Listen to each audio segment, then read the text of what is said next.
हम बहुत शुक्रगुजार हैं उन ममालिक को जिन्होंने अभी तक हमें मदद दिया है। आई थिंक हाल ही में जो यूएस का एम्बेसडर था वो सीएम साहब से मिल रहा था तो उसने भी इमदाद का ऐलान किया। उम्मीद है कि इंटरनेशनल ऑर्गेनाइजेशंस भी है वो भी मदद करेंगे, हम खुद भी कोशिश करेंगे, लेकिन इस वक्त हम अपनी कोशिश करने हैं, सब अपने अपने कोशिश करने, इसलिए सिर्फ एक इलाका को मुतासिर नहीं किया है, ये सूबा पूरा सूबा सिंध को मुतासिर किया गया है।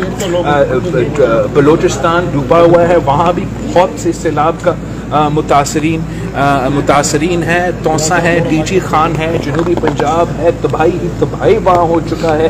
दिया खान का पख्तूनख्वा के मैं देख रहा था, वहाँ भी बहुत ही नुकसान हो चुका है और हमें सब मिल के एक होके इस नेचुरल कैलेमिटी का मुकाबला करना पड़ेगा।